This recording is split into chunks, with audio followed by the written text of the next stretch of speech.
बुद्ध कहते हैं घृणा को प्रेम से जीता जा सकता है, प्रेम से ही दुनिया को भी जीता जा सकता है। लेकिन इस दुनिया में सबसे ज़्यादा क्या बचता है, प्रेम या घृणा? अगर आप ध्यान से देखोगे तो आपको नज़र आएगा यह प्रेम है, लेकिन उस प्रेम के पीछे एक घृणा, नफरत या इच्छा छिपी रहती है। जब हम किसी के साथ कुछ अच्छा करते हैं तो हम चाहते हैं कि वह यह स्वीकार करे कि हमने उसके साथ कुछ अच्छा किया है। ऐसा नहीं होता है, हम ना चाहते हुए भी उस व्यक्ति के प्रति घृणा से भर जाते और इसका पता हमें चलता ही नहीं है। लेकिन धीरे धीरे भावनाएं इकट्ठी होती जाती है और एक समय पर वह बाहर निकल आती है। तब जिस इंसान का पतन होता है या जो चीज़ खत्म होती है वह होता है रिश्ता। इस दुनिया में जैसे ही हम आते हैं या जन्म लेते हैं, वैसे तो यह बात भी गलत है कि हम जन्म लेते हैं, हमारे हाथों में कुछ नहीं होता, जन्म लेना भी नहीं। क्या आपने जन्म लिया है? बस आप हो गए हो, बस आप आ गए हो, आपके हाथ में कुछ भी नहीं था। गैर जन्म के बाद जो पहले चीज़ आपको मिलती है वह होता है रिश्ता। पहला रिश्ता माँ के साथ आपको, उसके बाद आपके पिता के साथ, उसके बाद ना जाने कितने रिश्ते बनाते हैं। यह पूरी दुनिया रिश्तों से भरी है। एक व्यक्ति पर ना जाने कितने रिश्तों का बोझ होता है और वह यह सब रिश्तों को उठाए उठाए घूमता रहता है। हम अपने सभी रिश्तों को समेटने में लगे रहते हैं, लेकिन फिर भी रिश्ते बिखर ही जाते हैं। लेकिन रिश्ते बिखर क्यों जाते हैं? एक इंसान का सबसे नज़दीकी रिश्ता उसकी माँ के साथ होता है या उसकी पत्नी के साथ होता है, और अगर यह रिश्ते सही चलते रहे तो व्यक्ति की ज़िंदगी आसान हो जाती है, और अगर नहीं तो वह व्यक्ति चिंता या डिप्रेशन का शिकार हो सकता है। वह आत्महत्या करने के बारे में भी सोच सकता है। लेकिन इस दुनिया में रिश्ते बिखरे क्यों जाते हैं? इसका एक ही कारण है, जब हम दूसरों से अपेक्षा करने लगते हैं कि वह हमारे लिए कुछ ऐसा करेगा, वह ऐसा होगा, तब रिश्तों में बिखराव होना अवश्यभावी हो जाता है।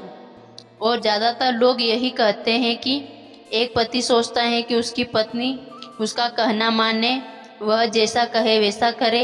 एक पत्नी भी यही सोचती है कि उसका पति उसका कहना माने, जैसा कहे वैसा ही करे। एक सास भी यही चाहती है कि उसकी बहू उसका कहना माने, वह जैसा कहे वह वैसा ही करे। लेकिन यह क्या संभव है कि हम जैसा चाहे दूसरा व्यक्ति वैसा ही व्यवहार करे? यह कोई अलग व्यक्ति है, हर कोई अलग व्यक्तित्व है, हर किसी की सोच अलग है, हर कोई एक जैसा नहीं है। हाँ, कुछ चीज़ें आपस में मिल जाती है, लेकिन सारी चीज़ें तो नहीं मिलती। फिर कोई अपने हिसाब से कैसे चल सकता है? बस जब हमारे हिसाब से चीज़ें नहीं होती तब हम रिश्तों में बिखराव को देखते हैं। जगह होते हैं, लड़ाई होती है, प्रेम तो जाने कहाँ गुम हो जाता है, रह जाती है तो बस नफरत, और इस नफरत के लिए हम अपनी मृत्यु की तरफ बढ़ते रहते हैं।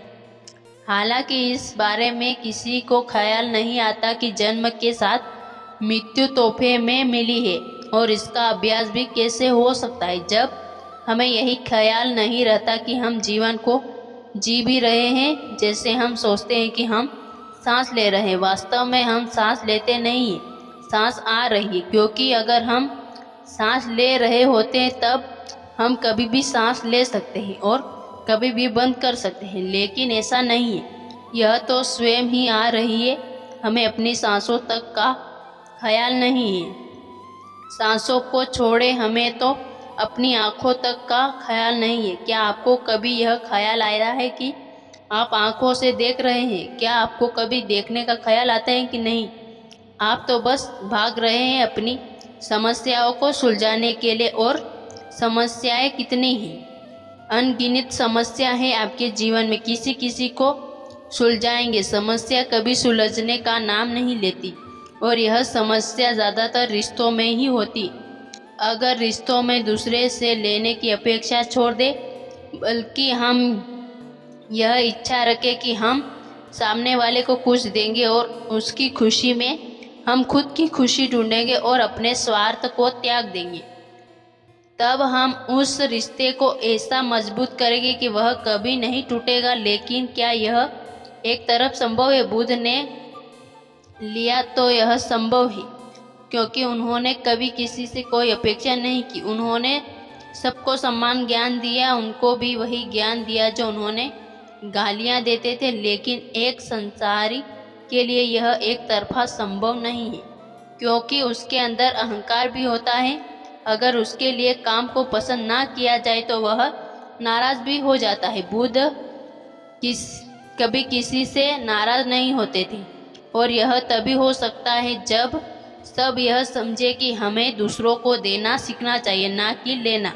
हमें समझ सूझबूझ के साथ जीवन जीना है, क्योंकि जीवन बहुत लेबा नहीं है। उसे अगर लड़ाई झगड़े में खो दिया तो अंतिम समय में यह भी कहने का मौका नहीं मिलेगा कि मुझे कुछ कहना है। दूसरी चीजें जो रिश्तों को खो जाती है वह होता है अहंकार। अहंकार एक ऐसी प्रवृत्ति है जो प्रत्येक मनुष्य में होती है, और यह कभी संतुष्ट नहीं होती। यह हमेशा अपने आप को सर्वोच्च शिखर पर रखना चाहती है। जब भी इसे कोई नीचे उतारना चाहता है तब यह तुरंत उसके विरुद्ध खड़ी हो जाती है। एक पिता अपने पुत्र को बहुत प्रेम करता था, उसका पुत्र भी उससे बहुत प्रेम करता था, लेकिन वह कभी एक दूसरे से कहते नहीं थे। पिता चाहता था कि पुत्र अपने पैरों पर स्वयं खड़ा हो जाए, इसलिए वह उसके प्रति कठोर रहता था और उसे ताने मारता था। पुत्र को यह सहन नहीं होता था, क्योंकि उसने अपने आसपास ऐसे पिताओं को देखा था जो अपने पुत्र से कहते हैं कि तू कर जो तुझे करना है, मैं तेरे पीछे हूँ ना। लेकिन उसके पिता ने उससे कभी ऐसा नहीं कहा। तब एक दिन किसी बात को लेकर उसके पिता और उसके बीच विवाद हो गया। झगड़ा अहंकार का ही था। पिता चाहता था कि पुत्र समझे कि वह गलत है, पुत्र चाहता था कि पिता समझे कि वह उसके साथ गलत कर रहे हैं। तब क्रोध और आवेश के साथ पुत्र ने पिता को एहसास दिलाने के लिए कि वह गलत कर रहे हैं, अपना सर दीवार पर 2 बार पटक कर मारा। ऐसा करने से उस पिता को आघात लगा, लेकिन अपने अहंकार की वजह से वह अपने पुत्र को रोक नहीं सका, और उसने कहा ऐसा नाटक करने से मुझे पर कोई प्रभाव नहीं पड़ने वाला। और यही अहंकार उन दोनों के बीच जो प्रेम है उसे खो गया। प्रेम तो अभी भी है, लेकिन अहंकार की बड़ी बड़ी दीवारों के बीच पिसकर रह गया। हो सकता है आगे चलकर जब इनमें से कोई एक नहीं रहेगा तब वह अहंकार की दीवार गिर जाए, क्योंकि जब कोई अपना सगा संबंधी मृत्यु को प्राप्त होता है तब हम थोड़ी देर के लिए जाग जाते हैं। उसी समय सारे अहंकार भी गिर जाते हैं, और तब हम सोचते हैं कि मैंने तो अभी जाने वालों को ठीक से प्रेम भी नहीं किया था। तो अगर आप अपूर्ण नहीं मरना चाहते, आप चाहते हैं कि मरते समय आप संतुष्टि से मरे, तो प्रेम सीखे, अहंकार नहीं। और तीसरा कारण है जो रिश्तों को ख़त्म कर देता है, वह है अविश्वास। जब हमें किसी पर विश्वास नहीं होता, अब हमारा रिश्ता उसके साथ ज़्यादा नहीं चल सकता है। और अविश्वास सबसे ज़्यादा पति पत्नी के रिश्ते में ही होता है। सबसे ज़्यादा रिश्ते इसी वजह से दुनिया में टूट जाते हैं, लेकिन यह वही रिश्ते होते हैं जो स्वार्थ और आधारित होते हैं। इनमें प्रेम नहीं होता, वासना होती है, सिर्फ पानी की चाहत होती है। जब वह नहीं मिलता जो आप पाना चाहते तब आप कहीं और निकल जाते हैं, क्योंकि इस दुनिया में ज़्यादातर लोग अंधे प्रेम करते हैं। एक पति पत्नी एक दूसरे के बहुत प्रेम करते।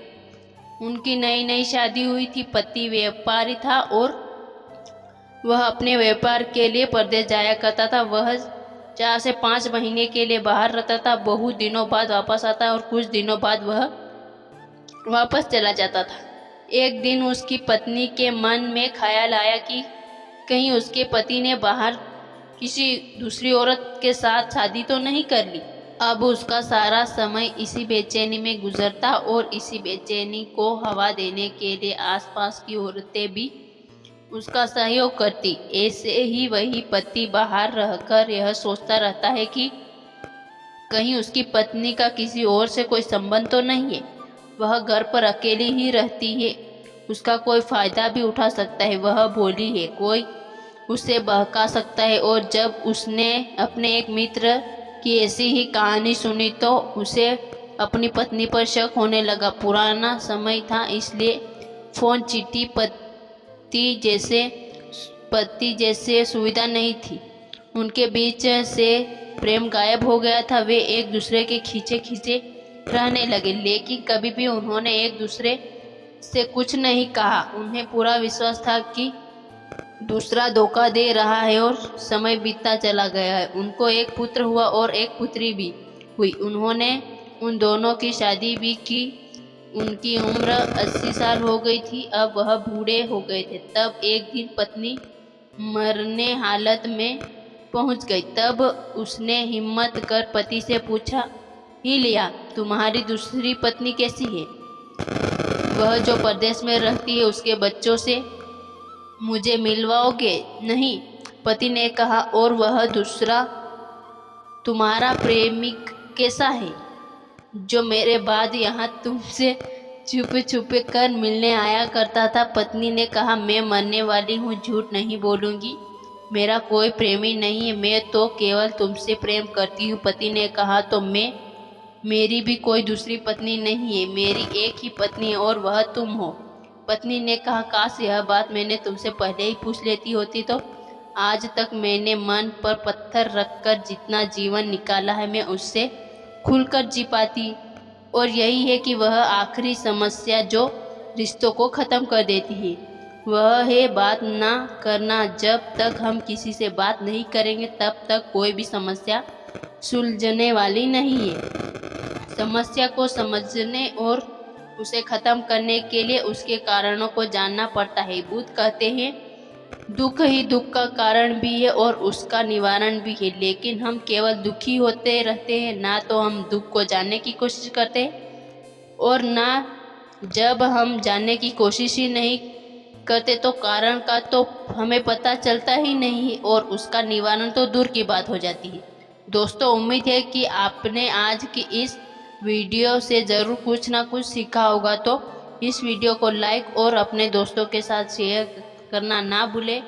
हमें ऐसे ही सपोर्ट करने के लिए चैनल को सब्सक्राइब और घंटी बटन को ज़रूर दबा दें। तो चलिए मिलते हैं एक और वीडियो में, तब तक के लिए अपना ख्याल रखें।